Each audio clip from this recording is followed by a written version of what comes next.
Hi, ഞാൻ ദീപുസി Alexander. നമ്മളിപ്പം ചെയ്തുകൊണ്ടിരിക്കുന്ന ഒരു റിനോവേഷൻ വർക്കാണ്. അപ്പോൾ ഇതൊരു 30-35 വർഷം പഴക്കമുള്ള ഒരു വീടാണ്. കുറച്ച് റിനോവേഷൻ വർക്കുകളൊക്കെ നമുക്കിവിടെ ഉണ്ട്. അതിൽ നമ്മൾ മെയിനായിട്ട് ഇപ്പം ചെയ്തുകൊണ്ടിരിക്കുന്നത് ടൈൽ വർക്കാണ്. ഇവിടെ നേരത്തെ ഉള്ള ഫ്ലോർ എന്ന് പറഞ്ഞാൽ റെഡ് ഓക്സൈഡാണ്. അപ്പോൾ ആ റെഡ് ഓക്സൈഡിൻ്റെ മുകളിൽ നമ്മൾ ടൈൽ അപ്ലൈ ചെയ്യാൻ പോവുകയാണ്. ഇവിടെ ഫ്ലോർ നമ്മൾ ഗ്ലൂ വെച്ചാണ് ഈ ടൈൽ നമ്മൾ ഇട്ടിക്കാൻ പോകുന്നത്. മപ്പായോടെ അഡസിലെക്സ് P9 ആണ് നമ്മളിവിടെ യൂസ് ചെയ്യുന്ന ഗ്ലൂ. ഈ അഡക്സിലെക്സ് P9 എന്ന് പറഞ്ഞ ഗ്ലൂ ഉണ്ടെങ്കിൽ ടൈൽ ടു ടൈൽ അപ്ലൈ ചെയ്യാം. മൊസൈക്ക്, ഗ്രാനൈറ്റ്, മാർബിൾ, ഈ പറഞ്ഞ പോലെ ഇവിടെ നമ്മൾ ചെയ്യുന്ന പോലെ റെഡ് ഓക്സൈഡിലും നമുക്ക് സുഖമായിട്ട് ഇത് അപ്ലൈ ചെയ്യാവുന്നതാണ്.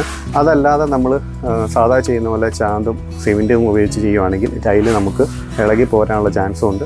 അതുപോലെ തന്നെ ഇടയ്ക്കിടയ്ക്ക് എയർ ഗ്യാപ്സ് ഒക്കെ വന്ന് സൗണ്ടും കേൾക്കാനുള്ള അങ്ങനെയൊക്കെയുള്ള കംപ്ലയിൻറ്റുകൾ വരാറുണ്ട്. അപ്പോൾ അതിലും നല്ലത് നമുക്ക് ഈ ഗ്ലൂ തന്നെ അപ്ലൈ ചെയ്ത് പോകുന്നതാണ്. ഇതിൽ ഗ്ലൂ ശ്രദ്ധിക്കേണ്ടത് ഈ ടൈപ്പ് 3 തൊട്ട് ഏത് വേണമെങ്കിലും നമുക്ക് ടൈൽ ടു ടൈലായാലും യൂസ് ചെയ്യാൻ പറ്റും.